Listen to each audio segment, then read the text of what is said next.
రేపే ఎంతో విశేషమైన ధన త్రయోదశి. అంతేకాదు ఇది శుక్రవారంతో కలిసి వచ్చింది. శుక్రవారము అంటే ఆ లక్ష్మీదేవికి ప్రీతికరమైన రోజు.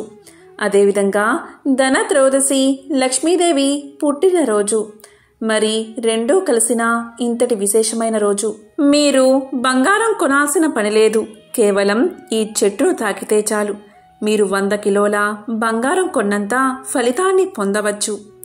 ఈరోజు బంగారాన్ని కొనాల్సిన పని లేదు. కేవలం ఈ చెట్టును తాకితే లక్ష్మీ కటాక్షం కలుగుతుంది. మరి శుక్రవారంతో కూడిన ధన త్రయోదశి రోజు ఏ చెట్టు తాకితే లక్ష్మీ కటాక్షం కలుగుతుందో ఇప్పుడు తెలుసుకుందాం. పూర్వం ఇదే రోజు దేవతలు రాక్షసులు అమృతం కోసం క్షీరసాగరాన్ని మదించినప్పుడు పాల సముద్రం నుంచి శ్రీ మహాలక్ష్మీదేవి ఉద్భవించింది. అదేవిధంగా అనంత సంపదలను ఇచ్చే కల్పవృక్షం దేవవైద్యుడైన ధన్వంతరి కూడా జన్మించారు. కాబట్టి ధన త్రయోదశి లక్ష్మీదేవి జన్మదినంగా దేవవైద్యుడైన ధన్వంతరి జయంతిగా అందరూ భక్తి శ్రద్ధలతో జరుపుకుంటారు. శ్రీ మహావిష్ణువు యొక్క అంశావతారంగా అమృత కలశహస్తుడై సమస్త ప్రజలకు రోగ నివారణ ద్వారా ఆరోగ్యాన్ని ప్రసాదించడానికి ధన్వంతరి ఆవిర్భవించాడు. కాబట్టి ధన్వంతరి జన్మించిన సందర్భంగా కూడా ధన త్రయోదశిని జరుపుకుంటారు. ధన త్రయోదశి ప్రాముఖ్యత ఇంకా చాలా ఉంది. కొన్ని పురాణాలలో వామనుడు త్రివిక్రమ అవతారాన్ని ధరించి బలి చక్రవర్తి వద్ద 3 అడుగుల నేలను దానంగా స్వీకరించి భూలోకం మొత్తాన్ని ఒక్క పాదంతో ఆక్రమించిన రోజుగా ధన త్రయోదశిని చెప్తారు. అంతేకాదు లక్ష్మీదేవిని నరకాసురుడి చెర నుంచి విముక్తి చేసి శ్రీ మహావిష్ణువు ఆమెను ధనానికి అధిష్టాన దేవతగా ప్రకటించి ధనలక్ష్మి పేరిట ఐశ్వర్యానికి పట్టాభిషిక్తురాల్ని చేసింది కూడా ఈ రోజే. ధనానికి అధినాయకుడు ఉత్తర దిక్పాలకుడైన కుబేరుడు. అందుకే ఈ ధన త్రయోదశి రోజు శ్రీ మహాలక్ష్మితో పాటు కుబేరుణ్ణి కూడా ఆరాధిస్తారు. మనం ఎంత కష్టపడినా శ్రీ మహాలక్ష్మీదేవి అనుగ్రహం లేకపోతే అన్ని ఆటంకాలే ఎదురవుతాయి. అందుకే ధన త్రయోదశి రోజు సాయంత్రం ప్రదోష కాలంలో లక్ష్మీదేవిని వృషభ లగ్నాకాలంలో పూజ చేసి అమ్మవారి అనుగ్రహాన్ని పొందాలి. ఇలా ఈ సమయంలో పూజ చేయడం వల్ల ఆయురారోగ్యాలు అష్టైశ్వర్యాలు కలుగుతాయని అందరి నమ్మకం. కొన్ని ప్రాంతాల్లో ఈరోజు శ్రీ మహాలక్ష్మీదేవితో పాటు ధన్వంతరికి కూడా పూజ చేస్తారు. అదేవిధంగా కుబేరుణ్ణి కూడా పూజిస్తారు. ధన త్రయోదశి రోజు చీకటి పడ్డాక గోధుమ పిండితో చేసిన దీపాలను ఇంటి ప్రధాన ద్వారం దగ్గర వెలిగించాలి. సాయంత్రం పూట ముందుగా గోధుమ పిండిలో ఒక గవ్వ, ఒక రాగి నాణాన్ని ఉంచి దీపం తయారు చేసుకుని ఇంటి ప్రధాన ద్వారం దగ్గర దీపాలను వెలిగించాలి. ధన త్రయోదశి మరుసటి రోజు ఉదయం ఆ రాగి నాణాన్ని గవ్వను దీపం నుండి వెలికితీసి బీరువాలో లేదా ధనాన్ని నిల్వ ఉంచే ప్రదేశంలో దాచుకోవాలి. ఇలా చేస్తే లక్ష్మీదేవి అనుగ్రహం పొంది ఐశ్వర్యం వృద్ధి చెందుతుంది. అదేవిధంగా ఈరోజు మన ఇంట్లో పెట్టే యమదీపం వల్ల అపమృత్యు దోషాలు తొలగి ఆయుష్ పెరుగుతుంది. ఇలా ధన త్రయోదశి రోజు యమదీపాన్ని వెలిగిస్తే సంవత్సరం వరకు మృత్యుగండాలు తొలగిపోతాయని మన పెద్దలు చెప్తూ ఉంటారు. ఈ యమదీపాన్ని యమధర్మరాజుకు వెలిగిస్తారు. దీన్ని సూర్యుడు అస్తమించే సమయంలో మట్టి ప్రమిదలో నువ్వుల నూనె పోసి ఒక వత్తి వేసి ఇంటి ఆవరణలో దక్షిణం వైపు ఈ దీపాన్ని వెలిగిస్తారు. అదేవిధంగా ఈ దీపం దక్షిణం వైపు చూస్తున్నట్లు పెట్టాలి. దీన్ని యమదీపము అంటారు. ఈ దీపం వల్ల యమధర్మరాజు సంతోషపడి మీ ఇంట్లో అపమృత్యు దోషాలు లేకుండా చేస్తాడు. అదేవిధంగా ఈ దీపం అంటే యమదీపం చనిపోయిన మన పెద్దవారికి అంటే పితృదేవతలకు దారి చూపుతుందని, ఈరోజు మన ఇంటికి మన చనిపోయిన పెద్దలు వస్తారని, వారు ఈ దీపాన్ని చూసి సంతోషిస్తారని శాస్త్రాలు చెబుతున్నాయి. ధన త్రయోదశి రోజు బంగారం కొనాల్సిన పని లేదు. మీ దగ్గర ఉన్న బంగారాన్ని లక్ష్మీదేవి దగ్గర పెట్టి పూజిస్తే చాలు. ధన త్రయోదశి రోజు బంగారం కొనడం అస్సలు చేయకూడదు. దీనికి సంబంధించిన ఒక పురాణ కథ కూడా ఉంది. పూర్వం యముడు అనే ఒక మహారాజు ఉండేవాడు. అతనికి సంతానం లేక తపస్సు చేసి ఒక కొడుకును పొందుతాడు. కానీ ఆ పిల్లవాడు తన 16వ ఏట చనిపోతాడు అని తెలుసుకున్న తల్లిదండ్రులు ఎంతో దుఃఖిస్తారు. ఆ పిల్లవానికి పెళ్లి చేస్తారు.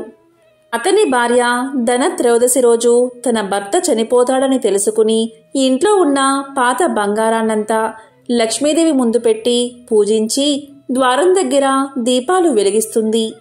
ఇంతలో యమధర్మరాజు ద్వారం దగ్గరకు రాగా ఆ దీపాల కాంతికి కొంతసేపు మైమరిచిపోతాడు. ఆ విధంగా మృత్యుగండం తొలగుతుంది.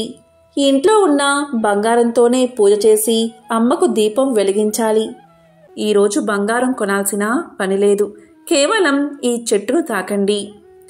మనల్ని బాగు చేసుకోవడానికి, ధనాన్ని ఆకర్షించడానికి, మంచి శక్తిని పొందడానికి, దరిద్రాన్ని పోగొట్టుకోవడానికి ఈ రోజును ఉపయోగించుకుంటే వారి దశ తిరుగుతుంది. ఈరోజు చేసే ఏ పరిహారమైనా సరే 100 రెట్ల అద్భుత ఫలితాలను ఇస్తుంది.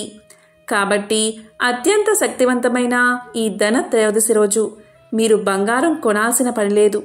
మీరు ఈరోజు కేవలం వేప చెట్టును తాకితే చాలు. మీరు బంగారాన్ని కొని ఇంటికి తెచ్చినంత పుణ్యం సంపాదించవచ్చు. రాజయోగం పడుతుంది. హిందూ సాంప్రదాయంలో వేప చెట్టుకు ఎంతో ప్రాధాన్యత ఉంది. వేప చెట్టును సాక్షాత్తు మనం లక్ష్మీదేవిగా భావించి ప్రతిరోజు పూజలు చేస్తూ ఉంటాం. అదేవిధంగా ప్రతిరోజు ఉదయం లేవగానే వేప చెట్టును చూస్తే చాలు, ఆ రోజంతా శుభం కలుగుతుందని శాస్త్రాలు చెబుతున్నాయి. భారతదేశంలో పూజలు అందుకుంటున్న అత్యుత్తమమైన చెట్టు వేప చెట్టు. దీనిని భారతీయులు గుర్తించి దాన్ని పవిత్ర వృక్షంగా పూజించడం మొదలుపెట్టారు. ఎవరైతే ఉదయం లేవగానే వేప చెట్టును చూస్తారో వారికి శుభం కలుగుతుంది. వేప చెట్టు ఎంతో పవిత్రమైనది. వైద్యంలో దీని పాత్ర గురించి చరకుడు అర్థశాస్త్రంలో వివరించాడు. ఆయుర్వేదంలో కూడా చరక సంహిత, సుశ్రుత సంహిత వంటి గ్రంథాలలో వేప చెట్టు గురించి అనేక రుజువులు ఉన్నాయి. వేప చెట్టుకు ఇటువంటి విశేష గుణాలు రావడానికి అమృతం ఆ చెట్టుపై పడినట్లు పురాణ వివరణ ఉంది. గరుత్మంతుడు తన తల్లి దాస విముక్తి కొరకు అమృతాన్ని తీసుకువెళ్తుండగా కొన్ని చుక్కలు చింది భూలోకంలోని వేప చెట్టు మీద పడగా అది శక్తివంతమైన మానవులకు మేలు చేసే వృక్షంగా మారిందని పురాణ కథ కూడా ఉంది. అదేవిధంగా దేవతల వైద్యుడైన ధన్వంతరి ప్రతిరూపమే వేప చెట్టు అంటారు. భూలోకంలో వేప చెట్టు నాటి పోషించిన వారికి స్వర్గలోకం ప్రాప్తిస్తుంది. అంతేకాదు వరుసగా 3 వేప చెట్లు పెంచి పోషిస్తే సూర్యలోకం ప్రాప్తిస్తుంది అనే నమ్మకం కూడా ఉంది. రాక్షసులు సూర్యుణ్ణి వేటాడుతున్నప్పుడు సూర్యదేవుడికి ఆశయాన్ని ఈ చెట్టే ఇచ్చింది కాబట్టి ఈ చెట్టును నాటితే సూర్యలోకానికి చేరుకుంటారు అనే నమ్మకం. ఒకసారి శివపార్వతులు ఏకాంతంగా ఉన్న సమయంలో అగ్నిదేవుడు అక్కడకు వచ్చాడట. దీంతో కోపగించిన పార్వతీదేవి మా ఏకాంతానికి భంగం కలిగించింది దేవతలే, కాబట్టి దేవతలంతా వృక్షాలుగా మారిపోండి అని శపించిందట. దీనితో దేవతలంతా వివిధ వృక్షాలుగా అవతరించారు. వారిలో శ్రీ మహావిష్ణువు రావి చెట్టుగా, ఆయన భార్య అయిన లక్ష్మీదేవి వేప చెట్టుగా మారారు. ఇది పురాణ కథ. అందుకే వేప చెట్టును లక్ష్మీదేవి స్వరూపమని భావిస్తారు. అందువల్లే లక్ష్మీ స్వరూపమైన వేప చెట్టును నాటి దానికి రావి చెట్టుకి వివాహం కూడా చేస్తారు. ఉత్తర భారతదేశంలో వేప చెట్టును నీమాలీదేవి అని పిలుస్తారు. అందుకే రావి చెట్టును పురుషుడిగా, వేప చెట్టును స్త్రీగా భావించి హిందువులు ఎక్కువగా పూజలు చేస్తారు, వివాహాలు చేస్తారు. ఇలా జంట వృక్షాలను పూజిస్తే దాంపత్య దోషాలు తొలగిపోతాయని, దాంపత్యం అన్యోన్యంగా ఉంటుందని శాస్త్రాలు కూడా చెప్తున్నాయి.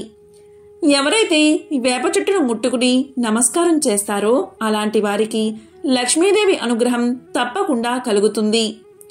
హిందూ సనాతన ధర్మంలో వేప వృక్షానికి ఉన్న ప్రాధాన్యత అత్యంత విశేషమైనది. ఎవరైతే పగటిపూట వేప చెట్టు నీడలో విశ్రమిస్తారో అలాంటి వారు ఆరోగ్యవంతులుగా ఎక్కువ కాలం జీవిస్తారని ప్రాచీన ఆయుర్వేద గ్రంథంలో చరకుడు తెలియచేశాడు. ఈరోజు పొరపాటున ఈ వస్తువులు కొని ఇంటికి తీసుకురాకూడదు. ఇవి తెస్తే దరిద్రం కలుగుతుంది. మరి ధనత్రయోదశి రోజు ఏ వస్తువులు తేవకూడదో ఇప్పుడు తెలుసుకుందాం. ధనత్రయోదశి రోజు ఇంటి ముందు దీపాలు వెలిగిస్తే లక్ష్మీ కటాక్షం కలుగుతుంది. యముడు మీ వైపు చూడడు. దీపావళి పండుగకు 2 రోజుల ముందు వచ్చే ఆశ్వయుజ బహుళ త్రయోదశిని ధనత్రయోదశి అంటారు. ధనత్రయోదశి రోజు ఏం కొనకూడదో ఇప్పుడు తెలుసుకుందాం. ముఖ్యంగా ఈరోజు ఇనుము కొంటే అరిష్టము అంటారు. జ్యోతిష్య శాస్త్రం ప్రకారం ఇనుము శనిదేవుడి యొక్క కారకంగా పరిగణించబడుతుంది. అందువల్ల ధనత్రయోదశి రోజు ఇనుముతో చేసిన వస్తువులను అస్సలు కొనకూడదు. ఇలా చేస్తే కుబేరుడి ఆగ్రహానికి గురి కావాల్సి వస్తుంది. ఈరోజు అల్యూమినియం కూడా కొనుగోలు చేయకూడదు. కొంతమంది ధనత్రయోదశి రోజు అల్యూమినియం పాత్రలు లేదా వస్తువులు కొంటారు. ఈ లోహంపై రాహు ప్రభావం ఎక్కువగా ఉంటుంది. అల్యూమినియం దురదృష్టానికి సూచికంగా పరిగణించబడుతుంది. కాబట్టి అల్యూమినియం వస్తువులను ధనత్రయోదశి రోజు అస్సలు కొనకూడదు, ఇంటికి తీసుకురాకూడదు. ధనత్రయోదశి రోజు ఇనుము పాత్రల కొనుగోలుకు దూరంగా ఉండండి. ధనత్రయోదశి రోజు చాలామంది ఇనుప పాత్రలు ఇంటికి తీసుకువస్తారు. అలా అస్సలు చేయకూడదు. ఉక్కు స్వచ్ఛమైన లోహం కాదు. రాహు ప్రభావం కూడా దీనిపై ఎక్కువగా ఉంటుంది. మీరు సహజ లోహాలను మాత్రమే కొనాలి. మానవ నిర్మిత లోహం నుండి ఇత్తడిని కొనుగోలు చేయవచ్చు. ధనత్రయోదశి రోజు పదునైన వస్తువులు కొనడం అస్సలు చెయ్యవద్దు.